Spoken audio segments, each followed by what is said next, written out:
Hello, good evening everyone. कैसे हैं आप सभी? मैं डॉक्टर स्वाति शर्मा। और सबसे पहले आप लोगों के एडमिट कार्ड्स आ चुके हैं, तो आप लोगों ने डाउनलोड भी कर लिए होंगे और आप लोगों ने अपने सेंटर भी देख लिए होंगे। तो जिनके सेंटर दूर आए हैं और वो ये सोच रहे हैं कि भाई हम ना जाएं, तो बहुत बढ़िया बात है। You are giving opportunity to others. और मेरा मानना ये है कि अगर सेंटर दूर आए हैं, भाई देखो, बात ये है कि ये जो चीज़ें होती हैं ना, भगवान भी टेस्टिंग करता है। तो ये जो चीज़ें होती हैं ना, वो इसलिए भी होती हैं कि क्या आप मतलब कहते हैं ना कि एक कोई भी चीज़ आराम से नहीं मिलती है, तो वही चीज़ है कि प्लेट में सजा के कोई चीज़ नहीं मिलती है, और ख़ास तौर पे सरकारी नौकरी तो बिल्कुल भी नहीं। तो बात ये है कि अगर सेंटर दूर आया है और बहुत सारे लोग उस सेंटर दूर को सोच के ही जाने की सोचेंगे ही नहीं, तो जो लोग जाएँगे वो ऑब्वियसली आधा कॉम्पिटिशन तो वहीं जीत गए। और जो सोच रहे हैं कि तैयारी तो हमारी पूरी है ही नहीं, तो क जाके क्या करेंगे, ये बात भी ठीक है। और आज का एक बात और मैं आप लोगों से कहना चाहूँगी, आपके दिमाग में इस समय जो भी चीज़ें चल रही हैं, इस समय आपके दिमाग में जिनकी तैयारी अच्छी हुई है, अगर इस समय आपके दिमाग में बहुत टेंशन, बहुत ज़्यादा एंग्ज़ायटी रहेगी, तो वही चीज़, ये कितनी तैयारी करते चलो, वही चीज़ आपका एग्ज़ाम में आपके सामने आ जाएगी। तो ठीक है, वो होता है कि एंग्ज़ायटी होती है, सब कुछ वो नॉर्मल है, इट्स वेरी नॉर्मल। बट बात ये है कि आप कैसे अपनी उस चीज़ को कवर अप करते हैं, that is the only thing. वही आपका डिसाइड करेगा, आपका भविष्य जो है वो डिसाइड करेगा। इसके अलावा मैं एक बात और आप लोगों से कहना चाहूँगी कि आप लोगों ने भी यूट्यूब पे, और एक्चुअली क्या हो ना, ये प्लेटफ़ॉर्म इतने गंदे हो चुके हैं कि हर कोई ना अपनी गंदगी दूसरों पर डालने के लिए तैयार बैठा रहता है। अभी जो चीज़ हमारे हाथ में नहीं है ना, हमें उसके बारे में सोच के अपना समय और एनर्जी उस पे वेस्ट नहीं करनी चाहिए। और मैं कहना चाह रही हूँ, अभी मेरे भी स्टूडेंट्स जो हैं भाई, ऑब्वियसली एलटी का पेपर देने के लिए जा रहे हैं। अचानक से खबर ये आ रही है कि यूपी टीजीटी के पेपर का कि वो गए हैं और नई भर्ती खोली जाए और इसको करा जाए। सबसे बड़ी बात ये है कि देखो, एग्जाम जो होते हैं ना, वो यूट्यूब नहीं कंडक्ट कराता। ठीक है जी। ना एग्जाम यूट्यूब कंडक्ट कराता है, ना एग्जाम यूट्यूब जो है वो कैंसिल कराता है। मेरी बात आपको समझ में आ रही है? यूपी टीजीटी का अगर ऐसा होना होता तो एडमिट कार्ड इसके आते नहीं, एलटी के जो हो रहा था कि मार्ग का वो हो रहा है। और उसमें प्रयागराज को सेंटर नहीं बनाया ना, बस यही तो हुआ। तो यूट्यूब एग्जाम कंडक्ट नहीं कराता है, यूट्यूब एग्जाम कैंसिल नहीं कराता है। ऑफिशियल नोटिफिकेशन आती है।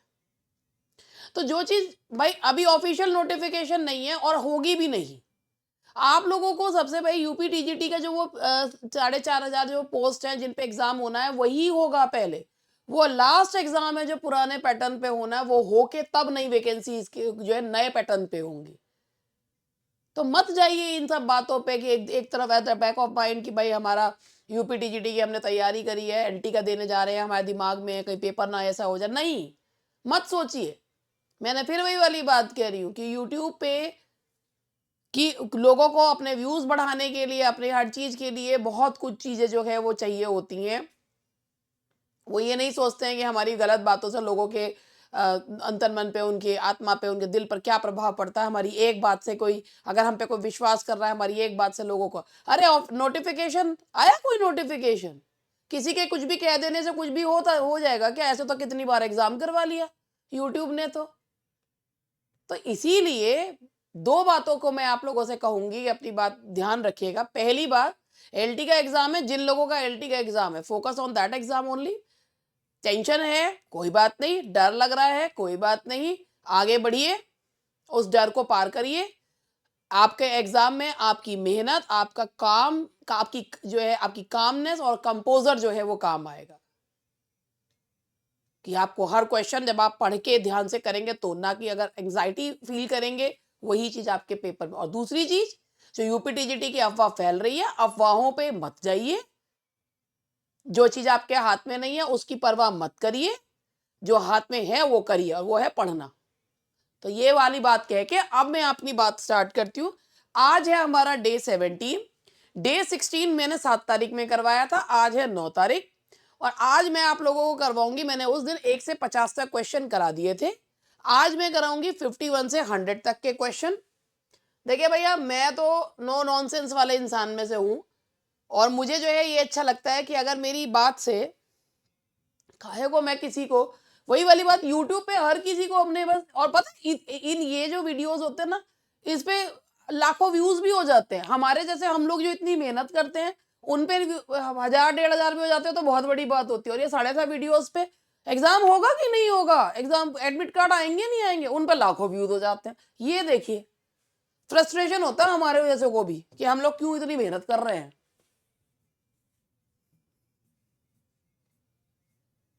लेकिन फिर लगता है कि यार जो लोग वाकई में पढ़ने वाले हैं वो तो है ना, तो उनके लिए तो मेहनत करके अगर एक व्यक्ति को भी इससे फायदा मिलता है तो बहुत अच्छी बात है। पता नहीं क्यों क्यों जो है सभी लोग वो बेकार की बातें सुनना चाहते हैं।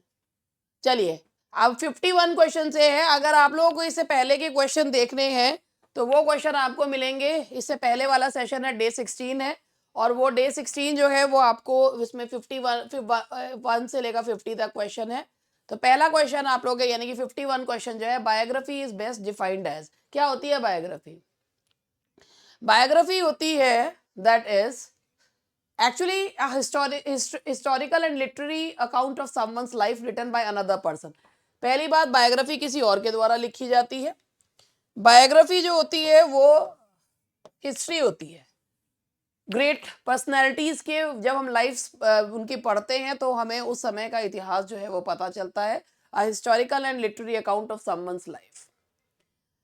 Autobiography differs from biography primarily. देखो, ऑटोबायोग्राफी और बायोग्राफी में क्या अंतर होता है, आप ऑप्शन देखो कि autobiography is always longer, biography is more accurate, autobiography can not contain dialogue, autobiography is written by the subject about his own life, while biography is written by another person. यही इसका अंतर है।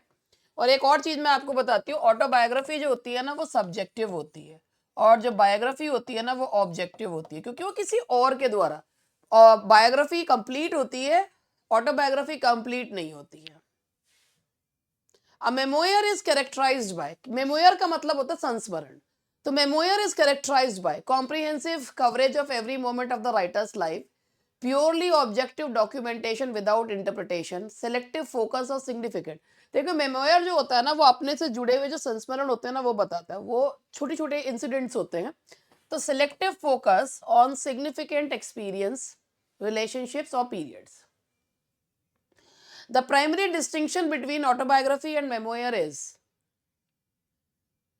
that is, autobiography जो होती है ना वो जिंदगी का एक बहुत बड़ा हिस्सा जो है वो कवर करती है, जबकि मेमोयर जो होते हैं ना वो छोटे छोटे इंसिडेंट्स को लेते हैं। So the answer is B.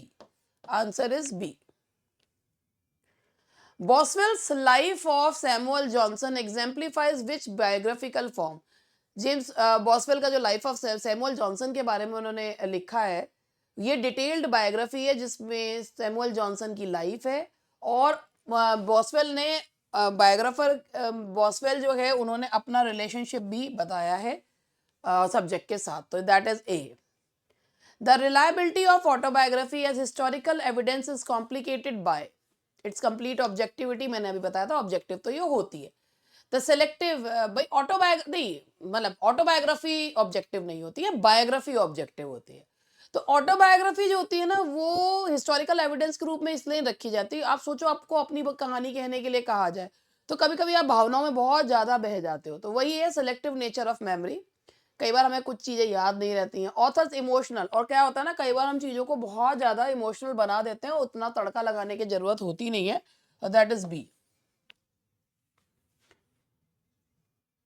In terms of narrative perspective, autobiography typically employs, autobiography में फर्स्ट पर्सन नरेशन होता है, यानी कि आई करके बात की जाती है, और डुअल पर्सपेक्टिव्स होता है, I and the experiencing I, ये बताया जाता है। So the answer is A.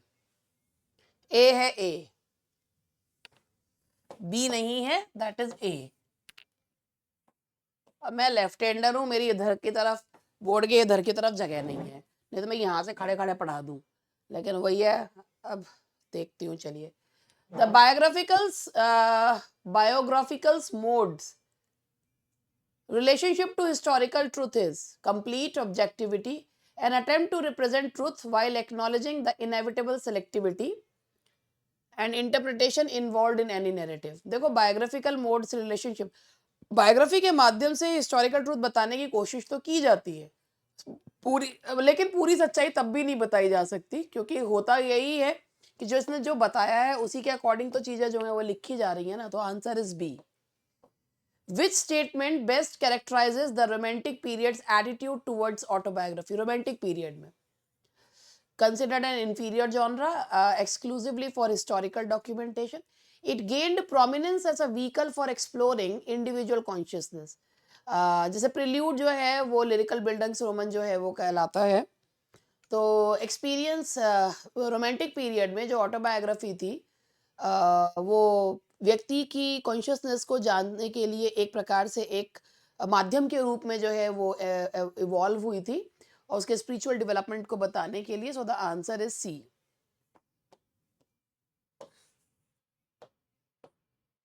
The ethical dimension of biographical writing includes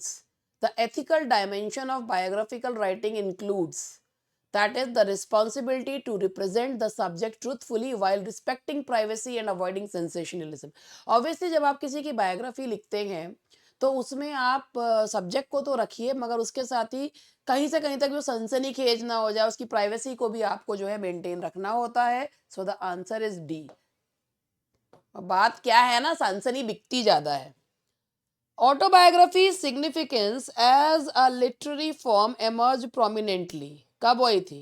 देखो ऑटोबायोग्राफी ऐसा नहीं है कि वो कोई नया जॉनरा है। ऑटोबायोग्राफी भी भाई देखो सेंट ऑगस्टीन की कन्फेशंस जो कि 5th सेंचुरी की है तब से मानी जाती है, लेकिन मतलब प्रोमिनेंटली कब आई थी? In the romantic period particularly with works like Wordsworth. मैं इसको पूरी तरीके से सही नहीं मानूंगी क्योंकि ये लगातार ये कोई न्यू जॉनरा नहीं है, ये मतलब ये 5th सेंचुरी से लगातार चलता ही चला आ रहा है कि तो हाँ इसमें यहाँ पर इसको हम डी मान सकते हैं, अदरवाइज नहीं। A man's relationship to time, a memoir's relationship to time is typically linear, chronological, completely abandoning non-linear organizing experience। देखो जब बायोग्राफी या ऑटोबायोग्राफी में बात बताते हैं ना तो लीनियर चलता है, यानी कि इस घटना के बाद चाइल्डहुड से फिर यंग एज, फिर adolescence and all that, adolescence young age. लेकिन जो मेमोयर होते हैं ना वो नॉन लीनियर होते हैं। कोई घटना जब याद आ गई कोई स्पेसिफिक पीरियड से संबंधित तो उसको वहां पर डाल दिया गया। तो मेमोयर जो होते हैं ना वो नॉन लीनियर होते हैं, यानी कि वो क्रमानुसार नहीं चलते हैं। तो 62 का आंसर है आपका, that is C.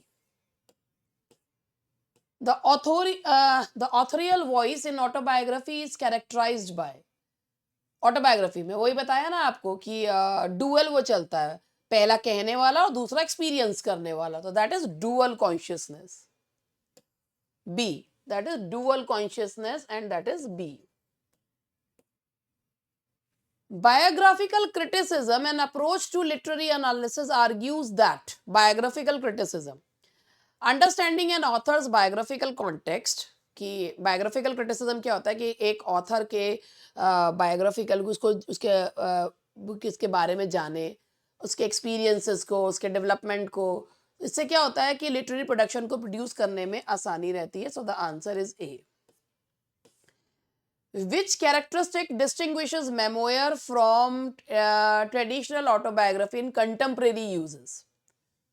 Memoir is longer. Memoir is explicitly subjective and thematic, focusing on the author's emotional and psychological truth rather than attempting comprehensive life coverage। यही इसका आंसर है कि मेमोयर। अब इसको आप ये ऐसे बड़े बड़े आपको 4-5 ऑप्शन और मिल जाएं तो मेमोयर जो होते हैं ना वो कंप्लीटली वो बहुत सब्जेक्टिव होते हैं, बहुत आपकी बहुत पर्सनल एक्सपीरियंसेस होते हैं और वो आपके कोई इमोशनल साइकोलॉजिकल आपके ऊपर उसका क्या प्रभाव पड़ा ये बताते हैं और ये पूरी लाइफ को कवर नहीं करते हैं। So the answer is B. अब ये जो है राइटर से संबंधित क्वेश्चंस हैं। देखिए सबसे पहले हैं अलेक्जेंडर पोप के the rape of the lock.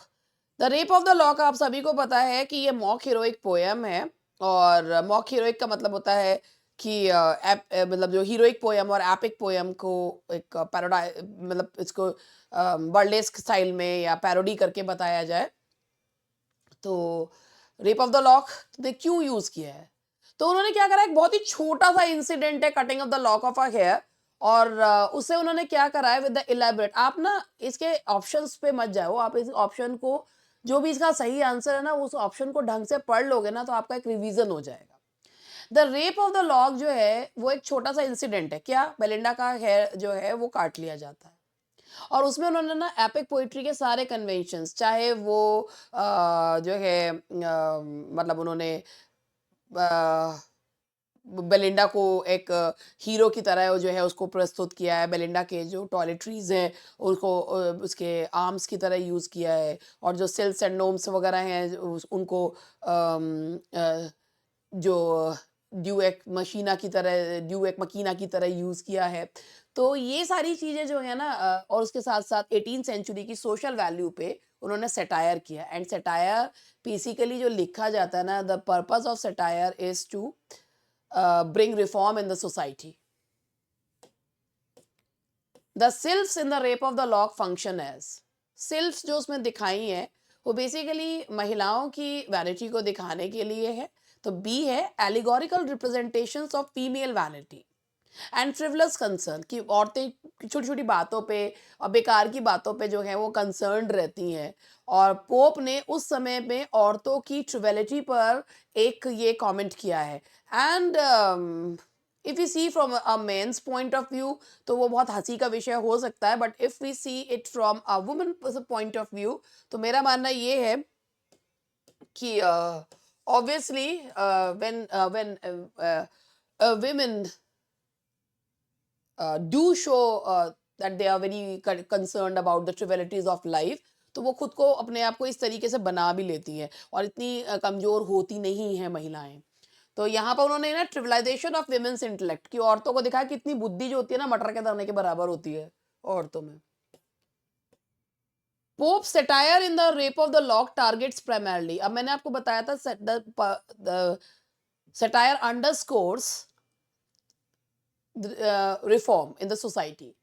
तो the ट्रिविलिटी and moral shallowness, basically उन्होंने इसमें दिखाया है कि एरिस्टोक्रेटिक सोसाइटी है कि और लोग कितने ज़्यादा शैलो हैं, they do not have any sort of deep values, और वो बहुत छोटी छोटी चीज़ों पर वो जो है लड़ते हैं। और उन्होंने दिखाया है कि लोग चाहे कोई सी भी क्लास को बिलोंग करें, मगर ट्रिविलिटीज़ जो होती हैं वो सब में कॉमन होती हैं। 68 का आंसर है C. The narrative structure of the rape of the lock employs epic conventions है, इसमें बिल्कुल एपिक स्टाइल है, मॉक एपिक है, इन्वोकेशन है, सुपर नेचुरल कैरेक्टर्स हैं, ट्रिवियल सब्जेक्ट को बहुत बढ़ा चढ़ा के बताया गया है। So the answer is B. Belinda's characterization in the poem exemplifies, आपको दिख रहा होगा सबसे लंबा जो है बेलिंडा जो दिखाई है ना, she is a complex mixture. Obviously she is the heroine of this mock epic, so she must be full of grandeur and grace. तो वो जो है she is a complex mixture of genuine attractiveness, वो बहुत attractive है, थोड़ी सी when है। और ये बेलिंडा के माध्यम से उन्होंने उस 18 सेंचुरी की सारी महिलाओं का एक तरीके से मजाक जो है वो उड़ाया है कि how superficial women can B.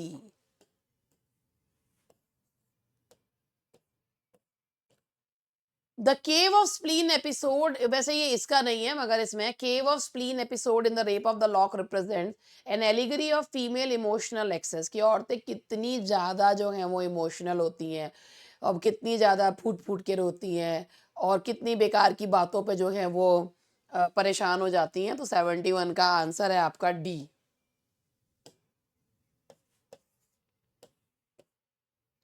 Pops use of language is characterized by, बहुत उन्होंने बिल्कुल एपिक की तरह ही है, इलेबरेट मेटाफर्स है, यानी कि बहुत लंबे लंबे कंपैरिजंस हैं। उन्होंने इसमें हीरोइक कपलेट्स को यूज किया है, प्रिसाइज डिक्शन, बहुत वर्ड्स जो हैं वो बहुत एप्ट वर्ड्स यूज करे हैं, और ट्रिवियल सब्जेक्ट को बहुत ही ज़्यादा उन्होंने एक हाई फाई वे में जो है यूज किया है।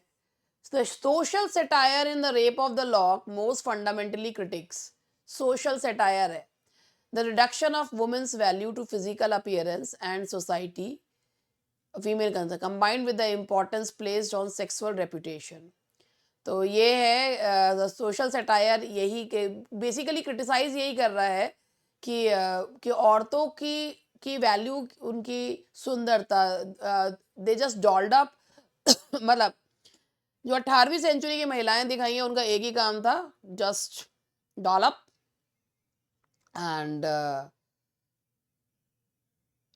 and do some sort of coquetry and try to attract the attentions of the lords. This was the primary thing that the women of 18th century used to do. तो ये जो है the reduction of women's value to physical appearance, and that is B. The answer is B. The ending of the rape of the lock suggests Belinda के distress के बावजूद the incident is trivial in the cosmic order. तो pope ने ये दिखाया है कि pope ने सोसाइटी को, कि कई बार होता है ना कि चीज़ों को बहुत बड़ा चढ़ा के दिखाया जाता है, बहुत सारी चीज़ों पे टेंशन ले ली जाती है। जैसे मैं अभी कह रही थी कि यूपी टीजीटी वाली बात पे कह रही थी, टेंशन बहुत चीज़ों की ले ली जाती है, उतना टेंशन लेने की ज़रूरत ही नहीं है, और ये मेरी बहनें बहुत ज़्यादा करती हैं। तो इसलिए मैं उसको कहना चाहूँगी कि please don't do this. Percy Shelley, PB Shelley 75 से 80, मतलब 75 से 80 क्वेश्चंस जो हैं वो इनके हैं। The skylark, in to a skylark functions primarily as. To a skylark poem में बेसिकली जो सिंबल है ना वो ट्रांसेंडेंट पोएटिक इमेजिनेशन का, फ्रीडम, स्पिरिचुअल एस्पिरेशन। मतलब उन्होंने ये दिखाया है कि skylark is free but human beings aren't, human beings नहीं है। तो symbol of transcendent poetic imagination. The poem central contrast is between, skylark जो है वो फ्री है और जो स्पीकर है वो जो पोएट है वो फ्री नहीं है, वो डिवाइडेड है between duty towards earthly duty and his poetic passion. The answer is B. Formal technique, sustained apostrophe, skylark को बहुत दामों से संबोधित किया गया है। सी।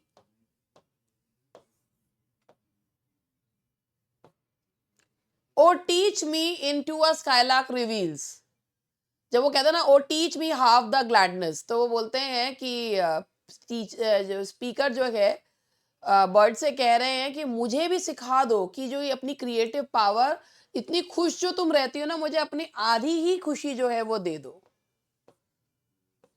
अगर आप इसके ये बड़े बड़े ऑप्शंस भी पढ़ लोगे ना तो इससे भी आपका एक रिवीजन जो है वो हो जाएगा। Shelley's treatment of the skylark differs from earlier romantic bird poetry. क्यों? क्योंकि making the bird an emblem of a specifically imaginative and artistic consciousness that the human speaker despite gifts cannot fully achieve। उन्होंने bird को ये बनाया है कि birds जो है ना, जो स्काईलार्क है that is far superior to men in respect of creative power, in the sense of respective power, sorry. The theme resolution of To a Skylark involves theme paradoxical recognition. The skylark's freedom and transcendence remain beyond the speaker's reach, yet the very act of the poem's composition participates in the creative power the speaker seeks. Paradox इसलिए है क्योंकि उसको पता है कि skylark को skylark की जैसी जो प्योर फीलिंग्स है वो एक ह्यूमन बीइंग कभी प्राप्त नहीं कर सकता, बट इसलिए फिर भी वो उससे बहुत कुछ सीख सकता है। जॉन कीट्स, ला बेले देमसांस मर्सी एक लिटरेरी बैलेड है और क्या ये बताता है, अ डिसेप्टिवली सिंपल नैरेटिव, एक कहानी कहती हुई पोयम है दैट मास कॉम्प्लेक्स साइकोलॉजी, जो इसमें बहुत कॉम्प्लेक्स साइकोलॉजिकल थीम्स बताई गई हैं। और वो थीम क्या है कि किस तरीके से प्रेम और धोखा, रोमांटिक एज की में प्रेम और धोखे को बताया गया है। द बेले देम फंक्शंस एज, जो खूबसूरत महिला है उसे दिखाया है डी एन आर्केटाइपल फिगर, जो रोमांटिक लिटरेचर का एक दिखाया है, एक ना वो एक फिगर के रूप में दिखाई गई है कि रोमांटिक आइडियलाइजेशन की फिगर दिखाई, आर्टिस्टिक इंस्पिरेशन दिखाई है, और ये दिखाई है कि sometimes too much beauty destroys, बहुत ज्यादा सुंदरता भी बर्बाद कर देती है। The poems narrative perspective creates a complex frame, इसे फ्रेम नैरेटिव भी कहा जाता है। तो पोएम्स नैरेटिव पर्सपेक्टिव, जो कहानी कहती है पोएम है, कॉम्प्लेक्स फ्रेम एक फ्रेम नैरेटिव है। एक्सप्लोरेशन ऑफ सब्जेक्टिव, ऐसा लगता है जैसे हम कीट्स की कहानी पढ़ रहे हैं इसमें। और साइकोलॉजिकल स्टेट्स, तो अगर आप, मैं बार बार एक चीज ये कह रही हूँ, ये बहुत ऑब्वियस से ऑप्शंस आप लोगों को दिख रहे होंगे, मगर अगर आप इन ऑप्शंस को पढ़ लेंगे ना तो एक तरीके से आपकी पूरी पोएम की रिवीजन हो जाएगी। मैं ये नहीं कहूंगी इतने लंबे लंबे ऑप्शंस आपको आएंगे, बट ये ऑप्शंस पढ़ के पूरी एक एक तरीके से पोएम जो है वो रिवाइज हो जाती है। The temporal structure of la belle dame sans merci suggest circular entrapment. The knight remains psychology frozen at the moment of his abandonment, endlessly repeating his experience. कि वो ना बंध गया है और वो बाहर नहीं आ पा रहा है उस enchantment, उस abandonment से बाहर नहीं आ पा रहा है। तो answer is A. Keats' treatment of romantic love in this poem is characterized by exploration of love's destructive potential, कि प्यार कितना खतरनाक भी हो सकता है। उस खतरनाक प्यार की वजह से ही बेचारा जो नाइट है ना वो बर्बाद हो जाता है। Virginia Woolf, Virginia Woolf modern age की नॉवलिस्ट हैं, जिनका बहुत ही फेमस वर्क है मिसेस डैलोवे, जो मॉडर्न एज को दिखाता हुआ वर्क है। स्ट्रीम ऑफ कॉन्शियसनेस टेक्निक बताता हुआ है। स्ट्रीम ऑफ कॉन्शियसनेस टेक्निक विचारों की श्रृंखला जिसमें टाइम आगे और पीछे चलता है। तो इसमें 86 और 89 क्वेश्चन देखते हैं, 86 टू 89। मिसेस डेलोवे क्या बताता है? स्ट्रीम ऑफ कॉन्शियसनेस टेक्निक, बहुत सारे पर्सपेक्टिव्स हैं, बहुत सारे लोगों की वक्तव्य हैं। टेम्परल फ्रेगमेंटेशन भी इसमें देखने को मिलता है और बेसिकली इसमें सब्जेक्टिव कॉन्शियसनेस हमें देखने को मिलती है। सो द आंसर इज ए।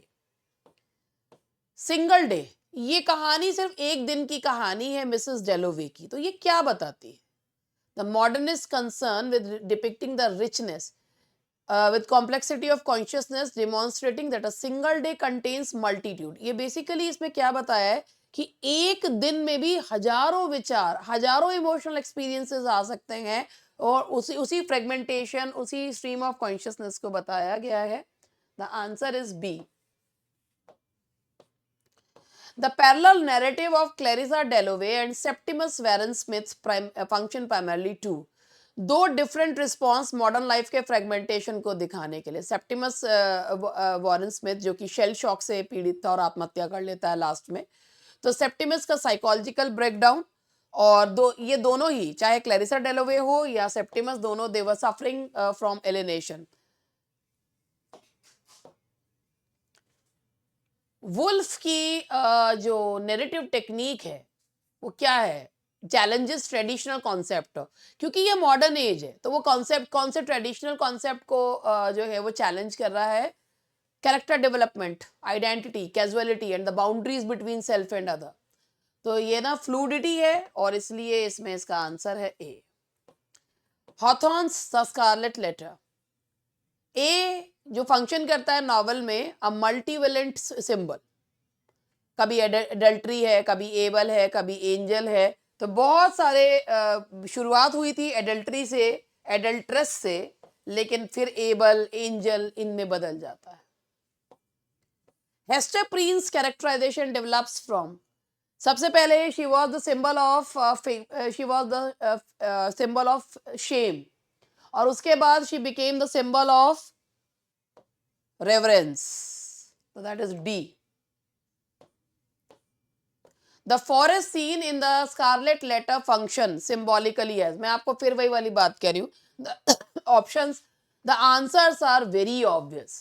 मगर आपको ये है कि हम लोग ये जो पेपर्स हैं, ये क्वेश्चंस टेलीग्राम पे डाल रहे हैं, अगर आप इनको, इनके ऑप्शंस को अच्छे से पढ़ लें और इसमें, इससे आपकी एक तरीके से थीम जो है वो निकल के आ रही है, आपका रिवीजन जो है वो चैप्टर का हो रहा है। द फॉरेस्ट सीन है स्कारलेट लेटर में, वो बताता है space outside Puritan social law where different moral and emotional possibility. जो फॉरेस्ट सीन है वो ये दिखाता है कि प्यूरिटन सोसाइटी के बाहर भी एक दुनिया जो है वो एग्जिस्ट करती है। The grapes of Wraith, grapes of Wraith एक जो देखो इसमें क्वेश्चन ही देखो अपने आप में बताता हुआ है, एक इंटरकैलेटेड चैप्टर्स है, ऑल्टरनेटिंग बिटवीन जोड family and broader social commentary, इसे इंटरकैलेटेड जो चैप्टर्स कहा जाता है। तो इसमें क्या जो है वो बता रहा है, कनेक्टिंग इंडिविजुअल की, वो बता रहा है कि एक इंडिविजुअल की सफरिंग को यूनिवर्सल करने के लिए और उससे उस बताने के लिए कर रहा है। So the answer is A. Options पढ़ेंगे तो उसमें जो है वो छोटे वाले ऑप्शन नहीं, बड़े ऑप्शन को पढ़कर चीजें समझ में आ रही हैं। The Joads journey from Oklahoma to California represent symbolically a modern exodus narrative. A modern,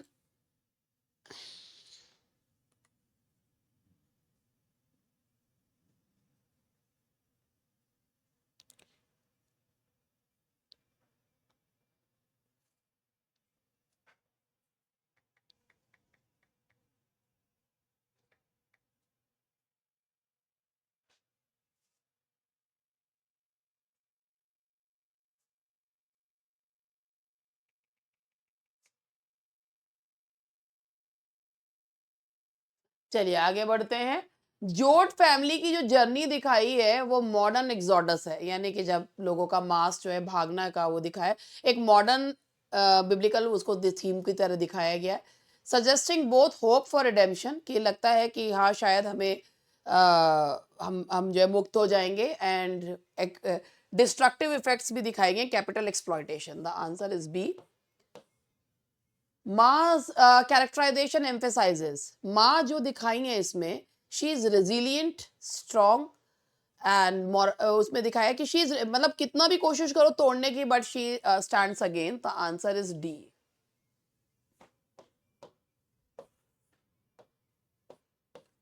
Hemingway का the old man and the sea है, 4 क्वेश्चन ये हैं। The old man and the sea, और आपको पता है हेमिंगवे की बहुत ही फेमस थ्योरी है, and that is iceberg theory. क्या मतलब होता है आइसबर्ग थ्योरी का, देखिए इसमें बता रखा है, the deepest emotional and philosophical significance lies beneath the surface of spare, कि एक छोटे से बेयर मिनिमम नैरेटिव्स के नीचे एक बहुत डीप मीनिंग छिपा होता है, and the iceberg theory is given by Hemingway. Santiago जो है उन्हें कोड हीरो कहा जाता है, और वो फंक्शन करते हैं human endurance, dignity and meaning. तो ये एक कोड हीरो की क्वालिटीज हैं। सेंटियागो जो है, Santiago struggle with the marlin function, an exploration of human endurance. The answer is A. The sharks that attack Santiago's catch represent the destructive forces, कि आप कितनी कोशिश करते हैं, आप मेहनत करते हैं, मगर अचानक से होता ये है कि भाग्य आपसे आपके हिस्से की चीज छीन के ले जाता है, या एक यूनिवर्स ने आपके लिए कुछ और ही सोच रखा है। तो पॉसिबिलिटी ऑफ लॉस, कि भाई हिम्मत तो बहुत है मगर भाग्य साथ नहीं देता। Sometimes that is B. Santiago's characterization as an aging protagonist differs from traditional heroic models by redefining heroism through resilience, acceptance of limitation. Sometimes resilience जो है, ठीक है, आप बार बार जो है वो उठते हैं, खड़े होते हैं अपने लिए, मगर कई बार अपनी लिमिट को एक्सेप्ट करना भी जरूरी होता है, और यही सेंटियागो ने जो है वो दिखाया है। So the answer is C.